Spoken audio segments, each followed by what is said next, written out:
I decided to enlist in the Marine Corps at the age of 17, and I knew I needed more discipline and responsibility in my life. And both my parents were blue-collar workers, so I needed to honor that by doing something with my life. I joined the Marine Corps thinking that everyone carried a rifle and fought on the front lines, and some of us got to learn other stuff.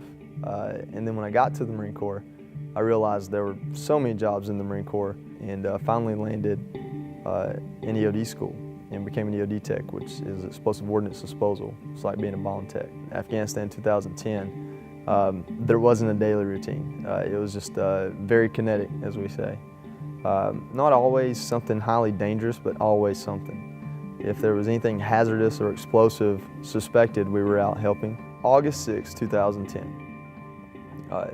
The backstory is, having worked in southern Helmand province, Afghanistan, the Garmsur district, we had taken over a village that had a lot of bad people and bad things in it. In 6 days, I rendered safe 38 IEDs, as myself as a team leader and my teammate, the two of us. The other 4 EOD techs rendered safe another dozen, so we were at 50 IEDs in 5.5 days. The morning of the 6th day, we began to clear out some of the buildings we knew were more dangerous. Having rendered safe what they found, I took a break and leaned against a small wall, maybe 2 feet tall.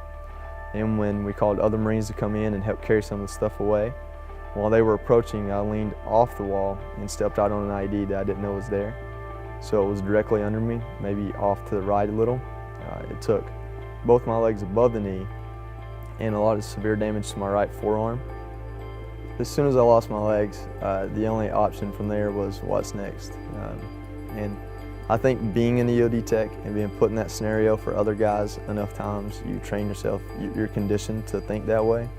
But it's a lot easier said than done. And for sure there were days that, I hated everybody, everything. But for the most part, from the very beginning, the first thing that was said to me once I came back conscious in Germany, the nurse looked at me kind of, without startle and just said, "Yeah, you'll walk again." And that was, I remember that to this day, and I think that I believed it as soon as she said it, so I didn't really worry about it. 5 months after injury, before I ever started walking, I went back to school, started doing college courses, and since then I've been able to be an advocate for wounded warriors. Not that our country doesn't do a lot, because it does, but more for educational reasons, so people understand what the term wounded warrior means. It's vitally important to raise the awareness, because too often, even within the military, people think, oh, well, they just got it. The DOD has it, the VA has it. And even if they do, that's not society. Before I could even walk, I was driving down the road with my wife. She was driving, I was riding, and I was trying to figure out my iPad. And a country music singer came on the radio and was talking about the boot campaign, about what they were doing. And it just sounded, it sounded like a new idea. It sounded like something I would want to do. So trying to use my iPad, I looked them up. I think I ordered like 5 shirts and a pair of boots that day, and just sent a little email that basically said, "My name's Joey, I'm a Marine, I have no legs, and I want to help out." And I said, I'll even fold shirts, I don't care. I think it's a great cause, a great idea. I believe that you can look as far as what veterans are doing for our country to know why it's important.